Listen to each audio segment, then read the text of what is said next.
Il est nécessaire d'avoir une claire vision de la vie spirituelle. Il est nécessaire d'être convaincu de notre état charnel.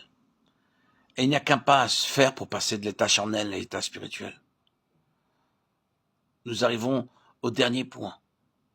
Il est nécessaire de faire le pas décisif, en croyant que Christ a le pouvoir de nous garder, de nous délivrer, de nous libérer de nos fardeaux, de nos difficultés, de notre anxiété, de nos peurs.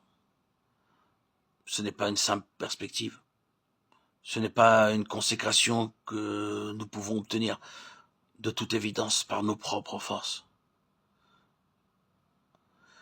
Et ce n'est pas une expérience que nous pouvons faire par la puissance de notre volonté. Cela va de soi.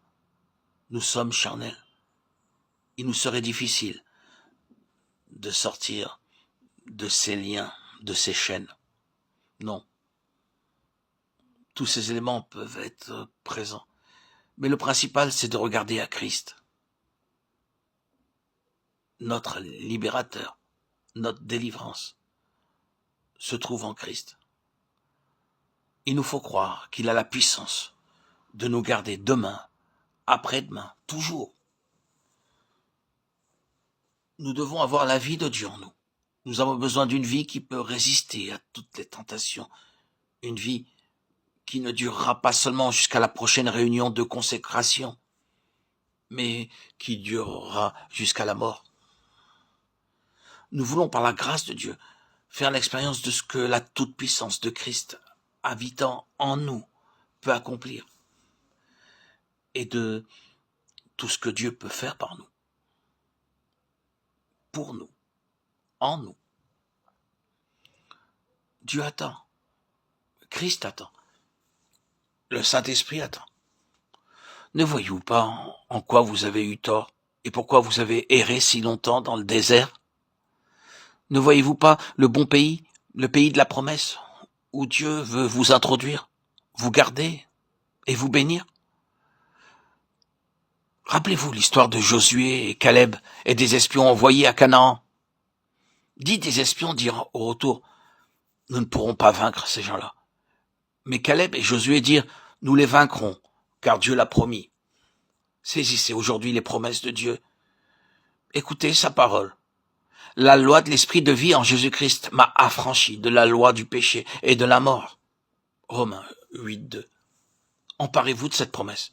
Demandez à Dieu d'accomplir en vous par son Saint-Esprit ce qu'il a offert. Approchez-vous de Dieu maintenant. Ne vous inquiétez pas de rien, éprouvez aucune sensation, aucune excitation, aucune illumination. Tout cela fait partie de l'homme charnel, du péché. Ce n'est pas le travail de l'esprit. Venez et appuyez-vous sur la parole de Dieu. Et l'Éternel, Dieu a promis, comme Père, d'accorder le Saint-Esprit à chacun de ses enfants affamés. Luc 11:11-13. Comment ne vous le donnerait-il pas? Comment ne donnerait-il pas le Saint-Esprit à ceux qui le lui demandent? Comment n'accomplirait-il pas sa promesse? Aussi vrai que Christ fut donné pour vous sur le calvaire, aussi vrai que vous avez cru à la puissance du sang de Christ, le Saint-Esprit a été donné pour vous et moi. Ouvrez vos cœurs, soyez remplis du Saint-Esprit. Venez, croyez que le sang de Christ peut vous purifier. Confessez votre état charnel, et vous serez lavés par le sang.